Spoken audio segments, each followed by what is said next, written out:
Querido maestro, qué Daniel, gusto verte el gusto en es este mío. programa y hoy con un gran invitado, Rolando Cordera Campos, académico, maestro emérito de la UNAM, de la Universidad Nacional Autónoma de México, gran economista, que su tema académico ha sido la desigualdad y la pobreza. Querido Rolando, gracias por estar con nosotros. No, Daniel, al contrario, gracias por invitarme. Me da mucho gusto. Tienes una novedad. Pues sí, es Que una es novedad la perenne como libro. desigualdad, pero que no es novedad como tema, es una tragedia en nuestro país tener una pobreza que lastima frente a una riqueza que ofende, querido Rolando. Pues mira, eso que acabas de decir también fue lo que en buena parte me motivó a juntar los ensayos que forman el libro y ponerlo en circulación como libro. Llevamos muchos años, tú lo sabes, trabajando el tema desde la academia, pero también en diversas y variadas intervenciones públicas. Un grupo de colegas, tanto de la UNAM como de varias universidades de la Ciudad de México y el Valle de México, y por cierto, y otros colegas con quienes nos hemos vuelto camaradas y viajeros comunes de la UDG, del Centro Universitario de Ciencias Sociales y Humanidades, pues tratando de encontrar explicaciones, digamos, racionales de esto que se comenzó a documentar cada vez mejor de fines del siglo XX en adelante y que con la Ley de Desarrollo Social se convirtió en mandato de ley. Ahora tenemos muchos instrumentos y metodologías, incluso muy sofisticados, para abordar el problema, dimensionarlo. Y bueno, tenemos seminarios, coloquios internacionales. Aquí en la Feria Internacional del Libro de Guadalajara ha habido una y otro coloquio a este respecto, hablando de desigualdad, de pobreza en el mundo y en México. O sea que podríamos decir, quizás nunca habíamos sabido tanto y hablado tanto de pobreza y desigualdad como en estos años iniciales del siglo XXI. Y en contraste nunca habíamos hecho tampoco, ¿no? Es una especie de paradoja que viene. Yo la copié de un libro de un francés muy bueno, Rosan Bayon, que cita a un teólogo, Bossuet, y le llama la paradoja de Bossuet. Pues pienso que en efecto así ocurre. En nuestro caso es más preocupante, porque desde 1803, fíjense de cuánto estamos hablando, el barón de Humboldt, aquel sabio alemán que descubrió buena parte de la naturaleza, ¿no? Que nuestro país es muy desigual. Y le preguntaron a Humboldt que qué le parecía el reino de la Nueva España, y respondió, es el reino de la desigualdad. Y parece que nos obstinamos en hacerle este tipo de homenaje a Humboldt, no por su sabiduría, por su reconocimiento de lo que era aquel reino, que fue luego nuestro país, sino por lo que dijo. Seguimos siendo el reino de la desigualdad. Y entonces esto obliga a tratar de convertir el conocimiento, el razonamiento, el intercambio académico e intelectual en lo que yo digo aquí, en una proclama, ¿no? En una proclama política, lo mejor sustentada que se pueda, pero que ya no espere más llegar a la perfección de la medición, de la exactitud, que sabemos que nunca va a ser posible. Pero lo que sí podemos llegar es una situación en la que el país se fracture todavía más de lo que está. Maestro, exactamente, mucho se habla de la desigualdad, mucho, todo esto que usted ha dicho, las mediciones, la forma en que se aborda este tema, pues inacabable, como inacabable es el fenómeno. ¿Qué logros? ¿Cómo podemos decir, todo eso que se ha hecho en el marco de la desigualdad, afortunadamente ha servido para algo? ¿Para qué ha servido tanto hablar, estudiar de la desigualdad si seguimos viendo que hay desigualdad? Y a veces hay quienes dicen más que antes. Quizás no hemos hablado lo suficiente. porque es un tema tan variado, ¿no? Tan lleno de capas y de implicaciones para diferentes personas y grupos de la sociedad, que no se puede corregir como Alejandro Magno quiso hacerlo con el nudo gordiano, ¿no? De un tajo. Golpe. Son nudos que hay que ir desatando y que suponen la formación de una voluntad, yo le llamaría una voluntad nacional, que vaya más allá de las opciones partidarias, partidistas e incluso doctrinarias, porque pues lo que sabemos y lo que nos han dicho los estudiosos del mundo de la desigualdad es que la desigualdad nos afecta a todos. Absolutamente. Incluso los más ricos que se aíslan de todos nosotros, que viven en sus casas amuralladas, rodeados de sus guaruras y de sus sistemas de información propios, etcétera, incluso esos, en su aislamiento, están siendo víctimas de la desigualdad. Porque no pueden, al final de cuentas, no pueden negarse a ver que hay algo que los rodea, ¿no? Sí. Y que no es precisamente la justicia, y tampoco es la tranquilidad y la resignación. La desigualdad genera encono, genera desazón, pero también genera a veces furia, rabia. Y eso es lo que yo creo que un país como este, ya tan grande y con tantos problemas, no se puede dar el lujo de dejar que llegue, ¿no? Y como tú decías, es de muchas capas, Así porque es. es desde la pobreza, de nuestros salarios, Así es. nuestra desigualdad, con una tragedia que es la de la indiferencia de las diferentes Sí. capas de nuestra sociedad, en donde lamentablemente la genuflexión hacia el de arriba y la voracidad hacia el de abajo, ¿no? Hay como una especie de, una de las peores, hay desigualdad en el ingreso, desigualdad en la riqueza, eso también ya se está estudiando muy bien. Hay desigualdad en el acceso a los bienes básicos para la vida, lo que los técnicos llaman las carencias sociales, ¿no?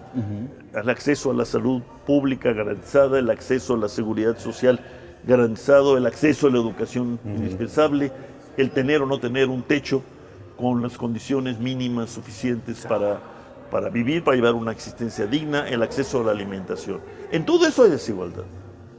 Pero probablemente hay una desigualdad que no registramos, tú lo acabas de mencionar, la desigualdad de la atención. No se atiende a los que sufren la desigualdad y a los que sufren la pobreza. Se les ve o como un problema de seguridad nacional o como una cuestión sectorial que con algún programa se irá resolviendo. Y Y programas entonces hay. esto lo resiente el desigual, Claro. al que no le hacemos caso, o sea, no le prestamos atención. Prestamos atención a nuestros invitados a la feria del libro, prestamos atención a los rock stars, Sí. prestamos nuestra atención a las películas, ¿no? Y a las mamás y los papás de los niñitos, Claro. de aquí de las escaleras del Hilton, Así es. no los registramos.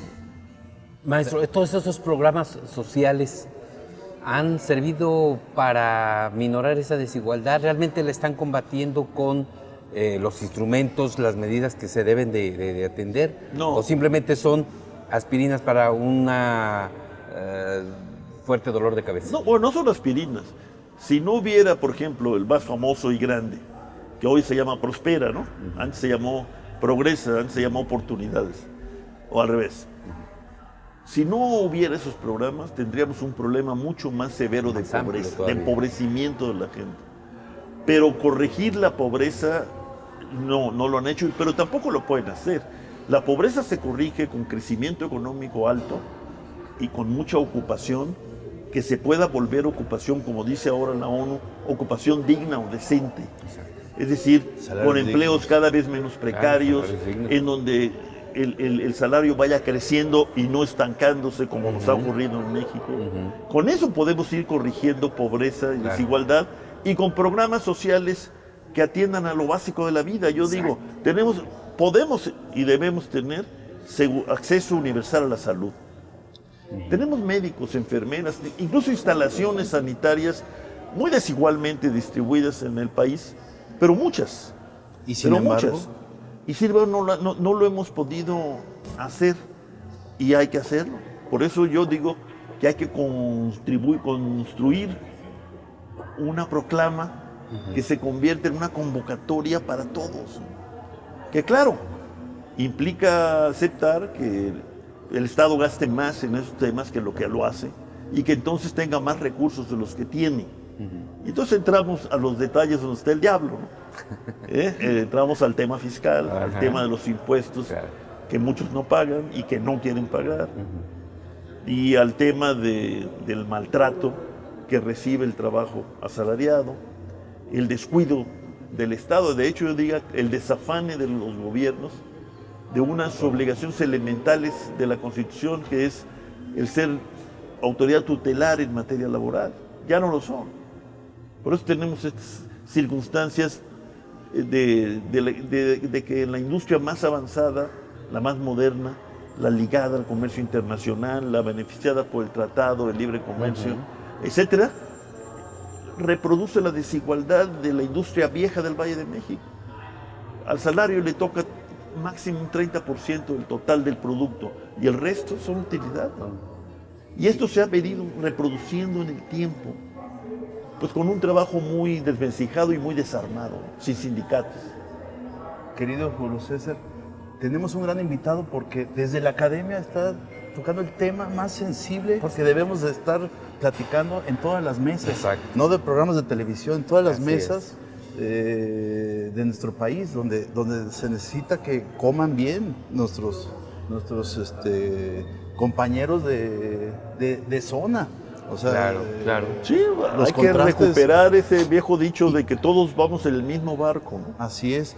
Que también se nos ha olvidado. Y viene Sí, una sí, temporada sí, electoral en donde la pobreza también es tema de lucro. Pues, bueno, Sí, es de tema de lucro. lucro electoral, exacto. tiene Mira, razón. tanto que se quejan, yo digo se quejan, pero yo en este caso no participo de la queja. Pero me doy cuenta de que el fenómeno real es que existe, la compra del voto. Yo digo, bueno, podría ser muy elemental, ¿no? Acabar con la compra del voto, lograr que no haya quien lo venda. Claro. Porque la mayor parte del que vende su voto lo hace por necesidad, Así no lo es. hace por gusto. Por hambre. Lo hace o por hambre o por pobreza. Claro. Así es. Bueno, abatamos la pobreza y abatiremos esta práctica renta, infecta, ¿no? así Que es. sí, en efecto, es degradante y debe rechazarse. Pero bueno, vayamos al corazón del tema, ¿no? Maestro, pero se ha llegado en este renglón al de acepten lo que les den. Finalmente les va a servir los voten. pesos, la despensa, lo que les den, porque eso de alguna manera cubre una necesidad que tiene quien acude a estos eventos. Sí, al fin de cuentas, dice el que lo dijo, el voto es secreto, ¿no? Exacto, ya después tú Pero votas por fue quien muy, quieras. muy desafortunada frase, ¿no? Yo creo que fue el licenciado López Obrador el que dijo eso. Pero se escucha, sí, digo, él efectivamente ha subrayado mucho eso. Fue muy desafortunado porque no creo que se deba decir eso. No debe de existir. No debe simplemente. ser, no No es es de tema. tomen lo que les dan y luego hacen Exacto. lo que quieran. No, porque aquí el tema es que no podemos contribuir a que el cinismo se vuelva cultura política nacional, ¿no? Exacto, es Claro, tiene su ironía y su sarcasmo, lo dicho por López Obrador, pero yo lo diría de otra manera, ¿no? Y sí, en efecto, tiene usted razón, se dice por todos lados, ¿no? Es el sexenio, es el momento del reparto, ¿no? Y viene un tema más allá de las elecciones, la desigualdad, más allá de la urna, que es nuestra tragedia del día con día. ¿Cómo poder plantear fuera de los espacios académicos el que no sea perenne, como el título del la obra del nuevo maestro. libro del maestro Rolando Cordera? ¿Cómo hacer que no sea perenne? Yo creo que hay que hacer, el gran esfuerzo tendría que ser, en primer término, acabar con la pobreza extrema, porque se puede. Ahí hay que elevar los ingresos de estos muy, muy pobres y ir creando un sistema real de protección social en lo básico, ¿no? Salud, sobre todo, nutrición, educación, techo. Eso lo podemos hacer. Y luego yo diría, crear las condiciones para que nuestros jóvenes ya no vivan tanta hostilidad institucional y económica, sino más bien que tengan posibilidades de desplegar sus habilidades, sus capacidades y en un hábitat diferente al que se ha creado en nuestro país en los últimos 20, 10 años de muy lento crecimiento económico y de un crecimiento económico que no incluye, sino más bien tiende a excluir. O sea, plantearnos el tema de desigualdad como algo que es de hoy para hoy, pero es para el futuro. Y entonces ahí sí hay que meter la idea, ¿no?, de un México menos desigual para los niños y los jóvenes. Cuando hablamos de esta desigualdad, de este fenómeno existente, casi siempre volteamos a ver al sector público como el responsable. ¿Es el único responsable? ¿Qué tan corresponsable es el sector privado? ¿Y en qué momento se rompe esa responsabilidad o corresponsabilidad que tiene un sector privado para que la desigualdad no sea perenne? Bueno, yo creo que el sector público no se ha planteado el tema de la desigualdad como tema central desde hace mucho tiempo. Ha hecho Su responsabilidad redistributiva. eso lo vemos en la manera en que cobra los impuestos y la manera incluso en que gasta esos impuestos. Los más beneficiados suelen ser los estratos medios y altos de la población sistemáticamente. Bueno, ahí hay una responsabilidad del Estado, pero en el sector privado hay una responsabilidad porque no contribuyen a aumentar la capacidad de gasto del Estado y tampoco se ha preocupado mucho por la dignidad del empleo, ¿no? Más bien hay prácticas todavía en México y no son excepcionales. Hay prácticas de maltrato al trabajo, de inseguridad en el trabajo, de utilización de la falta de capacidad de negociación y defensa de los trabajadores para imponer las condiciones más inauditas, que ahora, fíjense nada más quién nos está criticando por eso. No solo los canadienses y los gringos, que lo dijeron. El Fondo Monetario Internacional, el paladín de la estabilidad y el conservadurismo, dice, oigan, mexicanos, ya, Párenle. Sí. ya, tienen que atender este asunto porque se puede convertir no solo en un tema de inestabilidad política o económica, sino social. Es decir, que lo que tenemos hoy de tejidos que nos mantiene unidos, mal que bien, se rompa. Un tejido Y eso social fracturado. Esto no se puede permitir ni siquiera como posibilidad. Imagínate, porque no estamos hablando de un país de 25 millones de almas metidas en las selvas y en los cerros. Estamos hablando de 120, 130 metidos en ciudades. Zonas urbanas. Esto puede ser una cosa, digamos...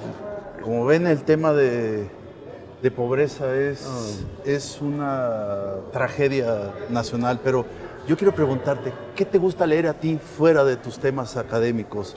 Bueno, yo como lector. A mí me gusta mucho leer novela. La novela. Me gusta mucho leer novela y cada vez que puedo lo hago. Lo hago, digamos, acabo de terminar estoy leyendo una novela, la más reciente, creo que se llama Estela Isla, o Adela Isla, es de Javier Marías. De Javier Marías. Que es extraordinariamente bien narrada. Claro, él es un gran narrador. Y el libro me tiene fascinado, voy a la mitad. Terminé otro español hace unas semanas, una novelota que es sobre la tragedia de ETA. Se llama Patria, de un autor aramburu. Y hace relativamente poco leí un libro extraordinario, pero es terriblemente estrujante, de un escritor mexicano de Tamaulipas, Martín Solares. Martín Solares es mi amigo y es un gran gran escritor. Ese libro es impresionante. Lo leí escritor. capítulo por capítulo cuando él me lo mostraba. Bueno, yo Y me antes leí el primero de él, su nombre se me va ahorita, que es todo un misterio en Tamaulipas, y me eché No me manden flores, que es una de las cosas más escalofriantes que yo he leído de Tamaulipas. Sí, entonces lo leíste. Sí, Bueno, sí, es un sí. gran escritor. Martín Solares. Martín, sí. Y Tienen bueno, que leerlo, sí. y luego, bueno, trato de leer, seguirle. A mí siempre me gustó mucho la novela americana, la novela gringa. Y leí novela gringa realmente desde joven. Y cada vez que puedo vuelvo a eso. Estoy a punto, terminando Marías, me voy a ir con Paul Auster. Pues muy bien. el programa se está terminando, se terminó. Qué tristeza Qué con un gran invitado. Sí, por supuesto. Lo único que nos faltó hablar es un poco de fútbol, porque yo tuve un gran amigo, Fallo, que sí sabía de fútbol. No, él sí sabía. Y le iba a las Chivas. Me dijo que tú le ibas al Atlas, ¿es cierto? Originalmente yo le iba al Atlas porque cuando veníamos de vacaciones a Guadalajara, de chicos, los amigos que hice de Guadalajara iban al Atlas a nadar y me invitaban. Entonces me volví del Atlas. Querido Rolando, muchas gracias por haber estado con nosotros. No, gracias a ustedes. Maestro, muchas gracias. Maestro, Daniel, como pues siempre, muchas gracias y hasta la próxima.